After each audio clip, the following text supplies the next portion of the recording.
বাংলাদেশ চতুর্থ শ্রেণীর সরকারি কর্মচারী কল্যাণ সমিতি নারায়ণগঞ্জ জেনারেল হাসপাতাল ভিক্টোরিয়া শাখার উদ্যোগে এক দোয়া ও মিলাদ মাহফিল অনুষ্ঠিত হয়েছে। অনুষ্ঠানে ৭ই জুলাই গণঅভ্যুত্থানের বীর শহীদদের রুহের মাগফিরাত কামনা করা হয়। বিস্তারিত থাকছে ডেস্ক রিপোর্টে। একই সাথে দেশনেত্রী বেগম খালেদা জিয়া ও বিএনপির ভারপ্রাপ্ত চেয়ারম্যান তারেক রহমানের আশু সুস্থতা কামনায় বিশেষ দোয়া করা হয়।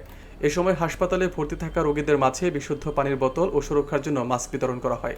অনুষ্ঠানের সভাপতিত্ব করেন বাংলাদেশ চতুর্থ শ্রেণীর সরকারি কর্মচারী কল্যাণ সমিতি নারায়ণগঞ্জ জেনারেল হাসপাতাল শাখার সভাপতি মোহাম্মদ সাউদ। প্রধান অতিথি হিসেবে উপস্থিত ছিলেন নারায়ণগঞ্জ মহানগর বিএনপির যুগ্ম আহ্বায়ক আলহাজ আবুল কাউসার আশা।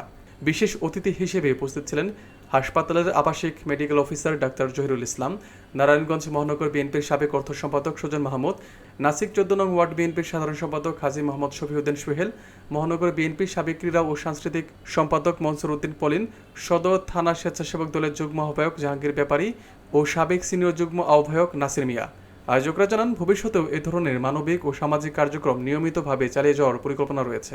দেখেন, সর্বত্রই কিন্তু একটা বিএনপির এগেনস্টে, বাংলাদেশ জাতীয়তাবাদী আদর্শের বিপক্ষে একটা মিডিয়া ট্রায়াল, এটা বিগত সময় আমরা ফেস করেছি, এখনো এটা চলমান আছে।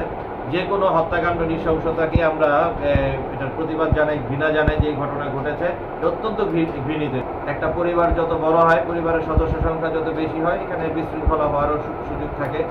এর মধ্যে অনেক ৫ তারিখের পর অনুপ্রবেশকারীও আমাদের মধ্যে ঢুকে পড়েছে। এই সব কিছুই আসলে একটা চলমান প্রক্রিয়া। বারবার দল থেকে কিন্তু বহিষ্কার করা, তিরস্কার করা সহ বিভিন্ন ধরনের ব্যবস্থা দল নিচ্ছে, কিন্তু আসলে বাংলাদেশ জাতীয়তাবাদী দল এটা তো আর রাষ্ট্রীয় ক্ষমতায় চলে আসে নাই যে প্রশাসন যে তার বিএনপি নিয়ন্ত্রণে, ব্যাপারটা এরকমও কিছু না। এবং প্রশাসনকেও এটার দায়ভার নেওয়া উচিত। বর্তমান যারা সরকারে আছে তাদেরই দায়ভার নেওয়া উচিত। কিন্তু হঠাৎ করে একটা দলকে টার্গেট করে যেভাবে বলা হচ্ছে, এটা আসলে বোঝাই যাচ্ছে যে আপনার দেখেন, বর্তমান পরিস্থিতিতে যদি একটা সুষ্ঠু নির্বাচন হয়, রাষ্ট্রীয় ক্ষমতা জাতীয়তাবাদী দল আসবে, এটাই আমরা সবাই আশা করি। এবং এই পরিবেশটা আসলে এরকমই একটা কুচক্রী মহল, যারা এই ভোটাধিকারটাকে চাচ্ছে না যে মানুষ ভোট প্রয়োগ করুক এবং রাষ্ট্রীয় ক্ষমতা জাতীয়তাবাদী আদর্শের কেউ আসুক, তারাই কিন্তু মিডিয়া প্রোপাগান্ডা চালাচ্ছে।